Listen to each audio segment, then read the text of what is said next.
अस्सलामुअलैकुम वरहमतुल्लाहि वबरकातुहू। अज़ीज़ तुलबा व तालिबात, आप सबका खुश आमदीद है हमारी यूट्यूब चैनल जेके बोस फाउंडेशन क्लासेस में। प्यारे बच्चों, आज के इस वीडियो में हम दरसी सवालात व जवाबात जो है नज़म मुफलिसी के वो इंशाल्लाह आपके साथ डिस्कस करेंगे। वीडियो शुरू करने से पहले आपको बताते चलें कि चैनल पर क्लास 10वीं बहारिस्तान उर्दू जेके बोस के लिए जो वीडियोज़ हैं मुकम्मल तौर पर अपलोड किए जा चुके हैं। आप हमारे चैनल में जाकर प्लेलिस्ट में जाकर वो सारी चीज़ें देख सकते हैं और आने वाले वक्त में जो रिमेनिंग 3 या 4 लेसन्स बाकी हैं वो भी आप तक बहुत जल्दी ही हम पहुँचाने वाले हैं और क्लास 9 के वीडियोस भी बहुत जल्दी ही बाकी लेसन्स के ऊपर भी आने वाले हैं। तो आने वाले वक्त में साइंस और मैथ्स के लेक्चर्स को भी हम अपलोड करने वाले हैं। चैनल को सब्सक्राइब करके रखें और बेल आइकन को प्रेस करें ताकि हम जब भी कोई नई सीरीज़ वीडियोज़ की लाएँ तो उसका नोटिफिकेशन आपको कब्ल अज़ वक्त मिले। तो चलिए बगैर वक्त ज़ाया किए हम आज का अपना टॉपिक जो है वो शुरू करते हैं। मुफलिसी नज़म का पहला सवाल जो है वो यूँ है, मुफलिसी आदमी को किस किस तरह सताती है। जवाब, मुफलिसी आदमी को हर तरह से सताती है। इंसान को दिन रात भूखा प्यासा रहना पड़ता है, इस पुराने और फटे कपड़े पहनने पड़ते हैं। लोग इसे मुफलिसी की वजह से कोई बेल वगैरह बुरे अलकाब से पुकारते हैं। गर्ज मुफलिसी इंसान को हर तरह से सताती है। दूसरा सवाल, मुफलिस को हर वक्त किस चीज़ की फ़िक्र रहती है। तो प्यारे बच्चों, इसका जवाब कुछ यूँ होगा कि मुफलिसी में मुफलिस इंसान को हर वक्त सिर्फ़ और सिर्फ 2 वक्त की रोटी की फ़िक्र रहती है। इस बंद की तशरीह कीजिए। तशरीह ऑलरेडी हम पहले भी कर चुके हैं, तो एक बार फिर से हम आपको बता देते हैं। इसकी तशरीह जो है वो कुछ यूँ है, आपकी बुक पे ये तशरीह जो है और ये शार जो हैं वो ऑलरेडी तशरीह हैं इससे पहले वाले वीडियो में भी, लेकिन यहाँ पे मैं फिर से बता देता हूँ कि नज़ीर अकबर आबादी जो हैं इस नज़म के इस बंद में फरमाते हैं कि एक इंसान का अखलाक किरदार कितना ही बुलंद हो, वो कितने ही ऊंचे मकाम पे हो, लेकिन जब उस पर एक गरीबी आ जाती है तो कोई उसे गधा कहता है, कोई उसे बैल कहता है।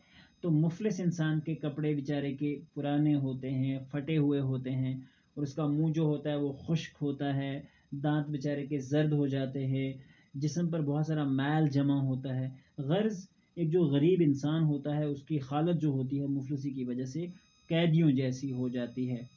उसके बाद आपका सवाल नंबर 4 है कि मुहावरा किसे कहते हैं। जवाब, डिक्शनरी यानी कि लुगत से मुराद होता है। डिक्शनरी में मुहावरे के माने हैं बातचीत के हैं, मगर कवायद में 2 या 2 से ज़ायद अल्फाज का वो मजमुआ जो अपने हकीकी माने के बजाय मजाजी माने दे मुहावरा कहलाता है।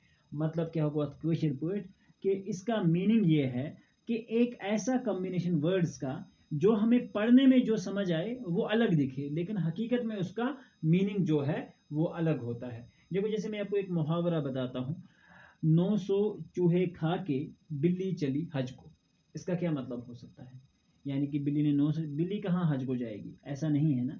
तो ये मामला होता है कि जब कोई एक आदमी अपनी पूरी ज़िंदगी के अंदर गलत काम में मुब्तला होता है, डाके, चोरियाँ, रिश्वत, ये सारी चीज़ें, अब ये सारे पैसे जमा करके लास्ट से हज करना, तो ये उसके लिए मुहावरा इस्तेमाल है कि पूरी ज़िंदगी लूटा लोगों को और लास्ट पे हज करने चले गए, जो अक्सर एक तल्ख हकीकत है हमारी मुस्लिम उम्मा की।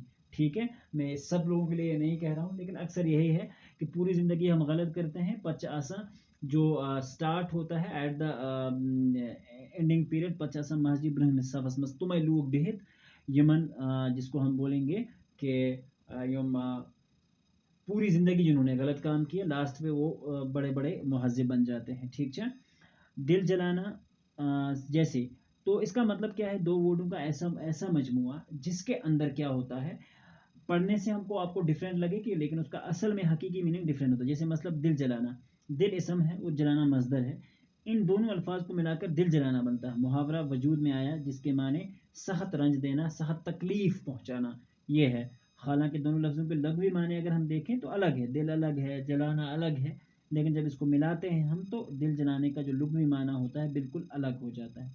जैसे कुछ और एग्जांपल्स मैं आपके सामने ये कर रहा हूँ, दिल जलाना, छाती पर मोंग दलना, जान पर खेलना, नज़र लगना वगैरह। तो जवाब, दिल जलाना जो होता है वो सख्त रंज देना होता है, इस खबर से हमारा दिल जलने लगा। छाती पर मोंग दलना, अजाब देना, सज़ा देना, तकलीफ़ पहुँचाना। अहमद ने अपने दुश्मन की छाती पर मोंग दलना शुरू किया।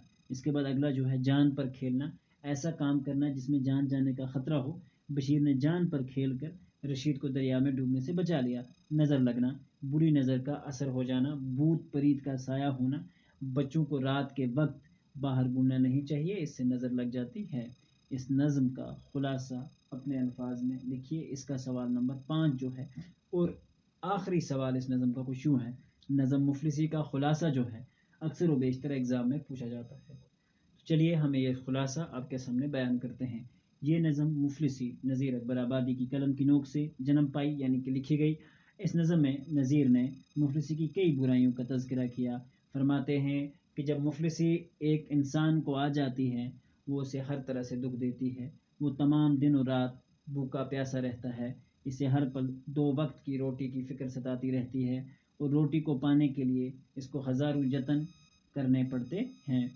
کبھی اسے ایک وفادار کتے کی طرح کسی امیر شخص کے تلوے چاٹنے پڑتے ہیں، اور ایک مفلس انسان کو جب کوئی چیز کھانے کو مل جاتی ہے تو اسے خواند پر ایک بھوکے کتے کی مانند روٹی پر ٹوٹ پڑتا ہے، جس سے اس کی شرافت مٹی میں مل جاتی ہے۔ مفلسی کی وجہ سے اسے ہزاروں طعنے سننے پڑتے ہیں۔ کوئی اسے گدھا کہتا ہے تو کوئی اسے بیل کے برے القابوں سے، یعنی کہ لقب کی جمع القاب ہوتا ہے، پکارتا ہے۔ مفلسی کی وجہ سے اسے پرانے اور پھٹے کپڑے پہننے پڑتے ہیں۔ اس کی حالت دنیا میں آزاد رہ کر بھی ایک قیدی جیسی ہوتی ہے۔ بال بکھرے بکھرے رہتے ہیں، دانت زرد، اور جسم پر ہمیشہ میل جمع رہتا ہے۔ شاعر آخر پر مفلسی کی برائیوں کو گنوا کر اللہ سے دعا کرتا ہے کہ اے اللہ، اس دنیا میں کسی کو مفلس نہ بنا دینا، کیونکہ اسے ایک بلے بالے انسان کی شبیہ جو ہے، یعنی کہ اس کی جو پرسنالٹی جو ہے، جو اس کی عزت کا لیول جو ہوتا ہے وہ بگڑ جاتا ہے، اور وہ غم و الم میں مبتلا ہو جاتا ہے۔ اس مشکل سے 2 وقت کی روٹی کا انتظام ہو پاتا ہے۔ تو پیارے بچوں، امید کرتے ہیں کہ ہماری یہ چھوٹی جو کوشش ہے بہت بڑا ہی آپ کے لیے فائدہ مند ثابت ہو۔ یہ ساری کوششیں ہماری یہی امید ہے کہ ہم جتنا ہو سکے آپ کے لیے ویڈیوز بنائیں، اچھے سے اچھے ویڈیوز بنائیں، تاکہ آپ کو فائدہ حاصل ہو، اور یہی اس چینل کا ہمیشہ کے لیے جو ہے وہ مقصد رہے گا۔ تو پیارے بچوں، ملتے ہیں اگلے ویڈیو میں، جس میں ہم ڈسکس کریں گے آپ کے درسی نصاب میں شامل جو دوسری نظم ہے، رام چندر جی ماں سے رخصت لیتے ہوئے۔ تب تک کے لیے اللہ حافظ و نگہبان۔